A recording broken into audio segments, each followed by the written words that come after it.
This is Andi Purewal for Boxing Social in association with Betfred, and I'm joined by a man who's now sponsored by Dolce & Gabbana, it seems, Eddie Hearn. Eddie, how are you doing? Doing good, mate. I mean, just so excited, mate. I mean, you can't see on camera, but we are, 200 yards away from the venue.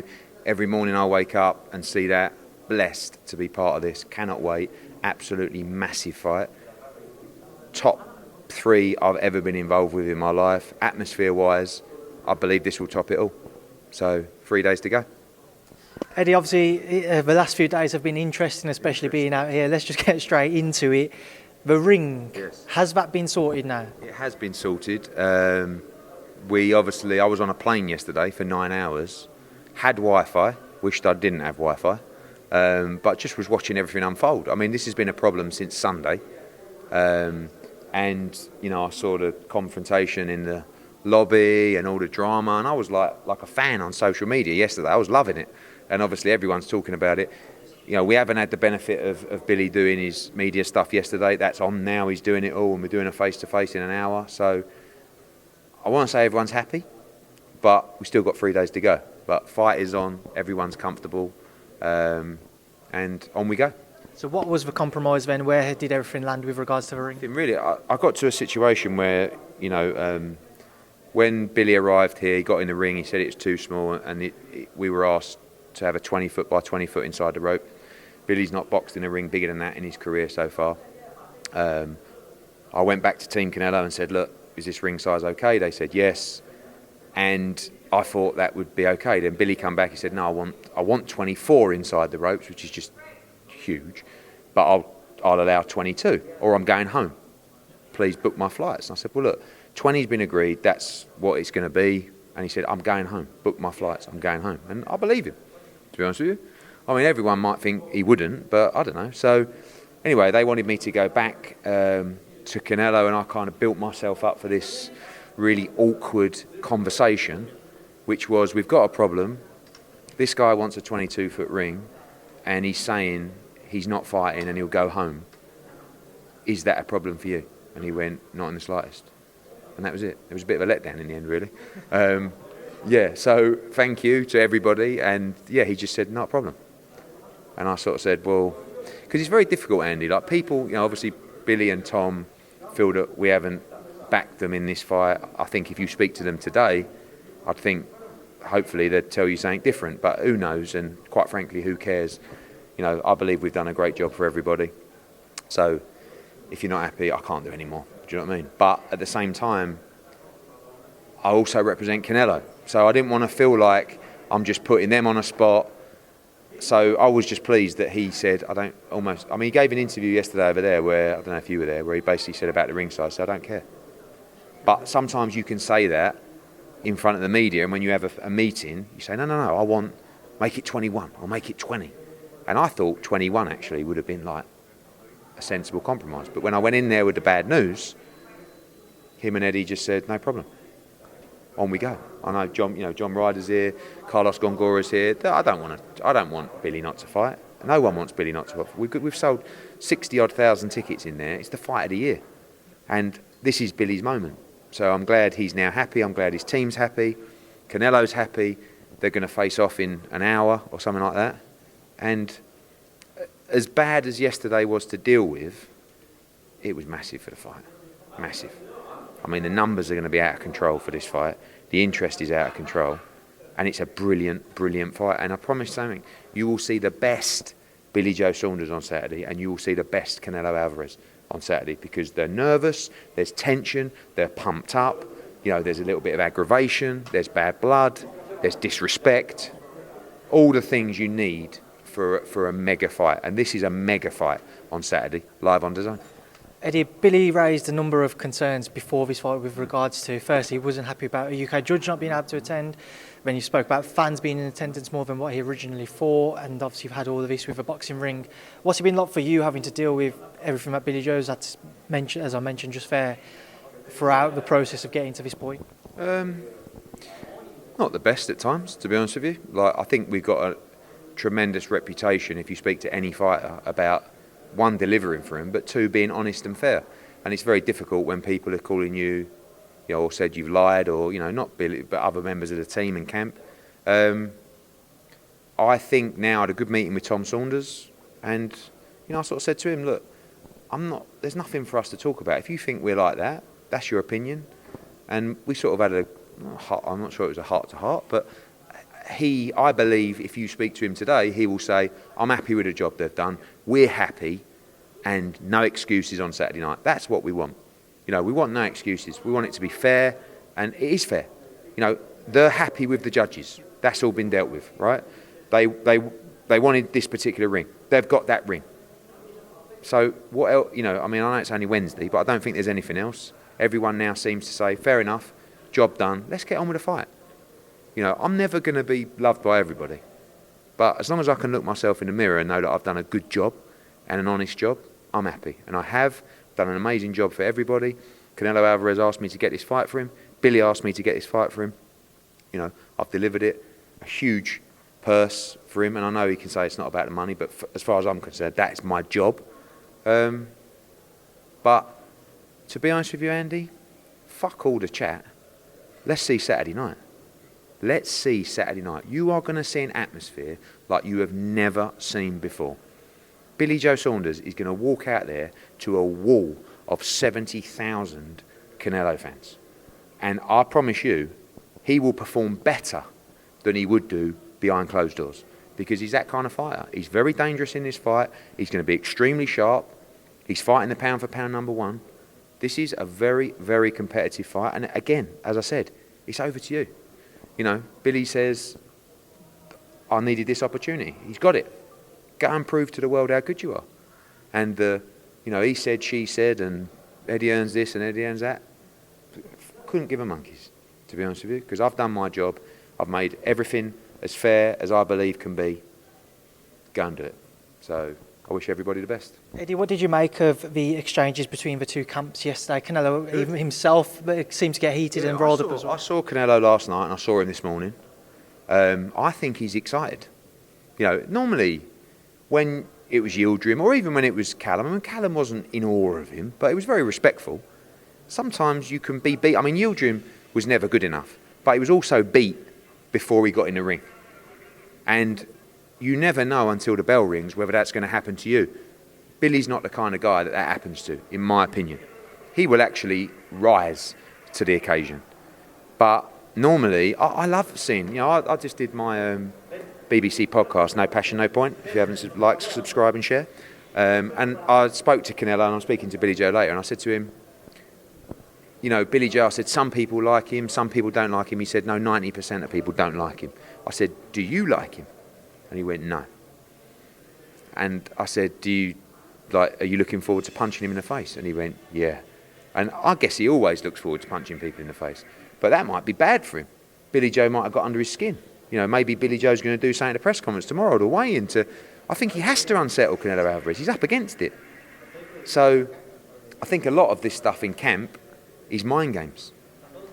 But some have been and some haven't been. But again, all that stuff's irrelevant when the bell rings, but you will get a tremendous fight on Saturday.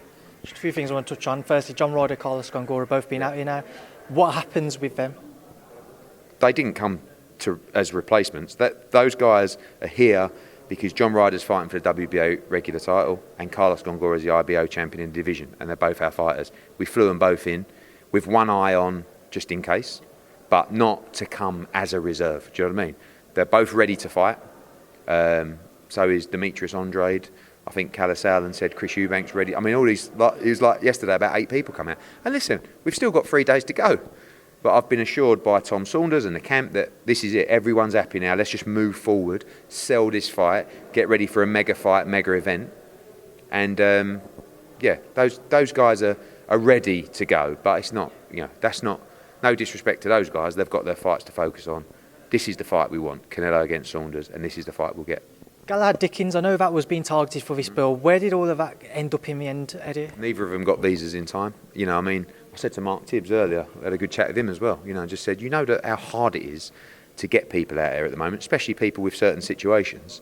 and we tried to get the process underway for Galahad and Dickens. Wasn't possible. We're rescheduling that fight for July in the UK now because of how difficult it is. In fact, Kieran Conway just got his visa in time, and he applied well before they did. So that will be announced soon for a July date. AJ Fury, update me, Eddie. This is the great thing. No one's asked about that fight for about 3 days because of everything that's going on here. Fury's here, obviously from today, I believe. There was another call last night with the lawyers. Again, like, I think from now on, Andy, I'm going to say no comment, because when I do the announcement, and wouldn't it be great to do it maybe even in the ring on Sunday, when I do the announcement, I want it to be almost half a surprise. So, comments back from everybody, no problems with the agreement. Like, obviously there's always going to be some red line, but there's no major issues that need to be addressed, just for those guys to take care of their business. And I'd love to tell the lawyers to hurry up, but they have to do their job as well. But no comment, even though I've just commented, and we're not too far away. Well, I know you said you wanted it to be some sort of a surprise. I don't know whether I read too much into it or not, but when I was flying out on Sunday, one of the men at the airport said that AJ was there flying out somewhere, didn't tell me where. Is there any chance he will be coming to America? It's actually not true. No, might have been someone that looked like AJ, but it wasn't him. AJ won't be here this week, no. Obviously, getting people into the country now for visa waivers, if you're not competing, you are one of the lucky ones. As you know, you have a multi-entry visa waiver that you luckily got a while ago. Now they've stopped all media coming out here for new waivers. You can't come out here to train. You can only come out here to compete. So obviously Fury's already here. He's been here for a month or so.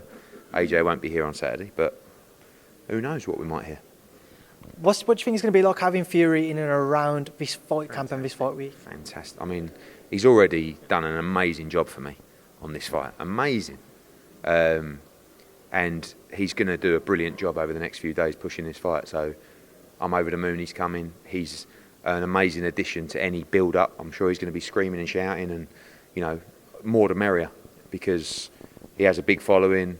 Obviously, he creates a lot of noise.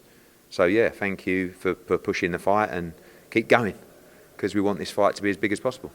And then, as we haven't had a chance to catch up yet, just going back to this past weekend, Chisora Parker card, walk me through it, Eddie. What did you make of it all? Now you've had time to reflect. It's an amazing night of boxing again. I mean, Chisora Parker, Chisora wanted to kill me after the fight, because as everyone says, it's my fault. I don't know if you agree with this, but it seems quite even in terms of who people thought won that fight.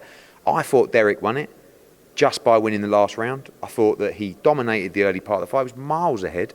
And then he sort of didn't go to sleep, but Parker just come right back in the fight and won most rounds in the second half, but he didn't win the 12th, and I just gave Derek the fight. So, great fight, love to see that again. And I thought Taylor Jonas was absolutely brilliant. Katie was, again, I wouldn't say it was her best performance, but she dug so deep, she had to, because Natasha was brilliant. And I messaged Natasha. I felt for Natasha, because it was like, great performance against Terry Harper in a really close fight. Then she has to fight the pound-for-pound number one. And again, lost by a round, really, 2 rounds max. And I just messaged her, I said, I really believe you'll become world champion, because I think she's getting better and better. So, Natasha, keep at it. Listen, we may even do the rematch for that fight. Katie was amazing. Craig Richards against Bivol, good fight. I think Craig will kick himself a little bit, because it took him 6 rounds to believe. He can be a world champion for sure. Eubank, good performance against a really brave Marcus Morrison, who I said to him after, I know you lost by a wide decision, but you didn't stop trying to win. Some people just do enough just to lose. And, we're in a situation where, that's Billy doing his photos, is it?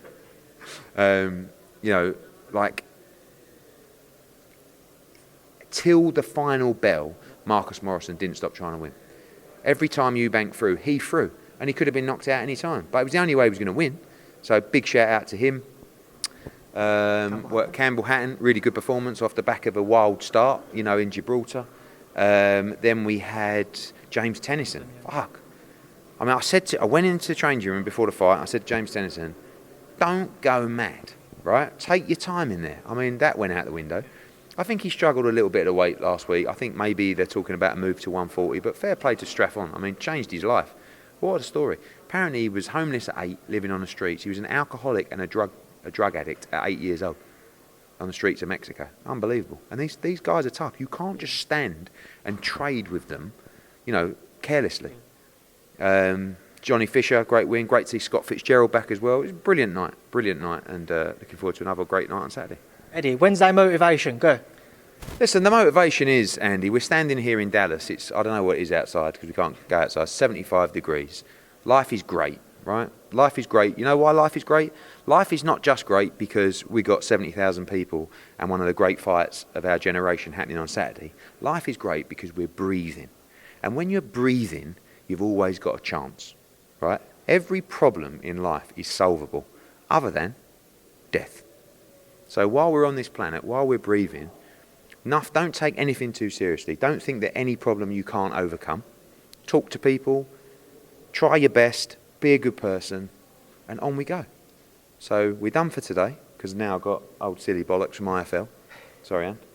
And seriously, I've not felt like this for a long time about a fight. And Sunday, Monday, when all this shit was going on, and every interview I looked at one of you two dickheads, it's like, on him. As for him, Andi, right, from IFL, right? Now, Andi has done an interview and he's talking about the ring and he's going, yeah, and they've gone 20 by 20, and Andy's going, yeah, I mean, that sounds small to me.